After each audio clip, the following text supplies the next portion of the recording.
पुणे महापालिकेच्या निवडणुकीमध्ये भाजप स्वबळावर निवडणूक लढवण्याच्या तयारीमध्ये आहे।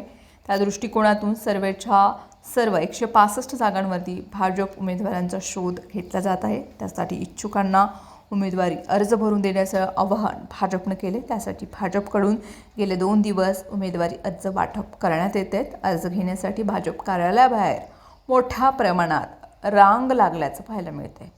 उमेदवारी अर्ज वाटप करण्याची सुरुवात केल्यानंतर भाजपच्या कार्यकर्त्यांनी रांग लावल्याचं पाहायला मिळते। पहिल्याच दिवशी तब्बल 2000 इच्छुकांनी उमेदवारी अर्ज नेलेत।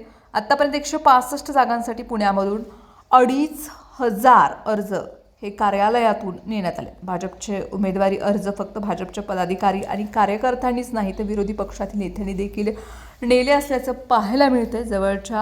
जवळपास 10 ते 15 विरोधी पक्षातील पदाधिकारी नेत्यांनी माजी नगरसेवक आणि भाजपकडून उमेदवारी मिळावी यासाठी अर्ज नेले असल्याचं समोर आले। त्यामध्ये प्रामुख्याने उपमुख्यमंत्री अजित पवार यांच्या राष्ट्रवादी काँग्रेससह राष्ट्रवादी काँग्रेस शरदचंद्र पवार पक्ष आणि काँग्रेसमधील नेत्यांचाही समावेश आहे। उपमुख्यमंत्री अजित पवार यांच्या राष्ट्रवादीमधील खडकवासला विधानसभा मतदारसंघातील माजी नगरसेवकांनी देखील भाजपचा उमेदवारी अर्ज नेला असून त्याबाबत एक अजित पवारांच्या पक्षात असलेल्या माजी महिला नगरसेवकांनी देखील भाजपचा उमेदवारी अर्ज हा घेतला आहे। राष्ट्रवादी काँग्रेसमध्ये असलेल्या या महिला नेत्या माजी आमदारांच्या कन्या आहेत। त्यांच्यासोबतच RPI आणि काँग्रेसमधील पदाधिकाऱ्यांनी देखील भाजपचे उमेदवारी अर्ज घेतले असल्याचं सांगितलं जात आहे। या नेत्यांच्या पाठोपाठ आता एक मोठं नाव समोर आले। उपमुख्यमंत्री एकनाथ शिंदे यांचे विश्वासू आमदार तानाजी सावंत यांच्या मुलानं पुण्यामधून महानगरपालिकेसाठीची उमेदवारी मिळावी यासाठी अर्ज हा घेतला असल्याचं समोर आले। बुधवारी सायंकाळी पुणे भाजप कार्यालयात केशव उपाध्याय यांनी पत्रकार परिषद होती यांची आणि पत्रकार परिषद संपताच भाजपच्या शहर कार्यालय त्याच्या बाहेर तानाजी सावंत यांच्या संबंधित असलेल्या JSPM संस्थेची एक कार अचानक आली।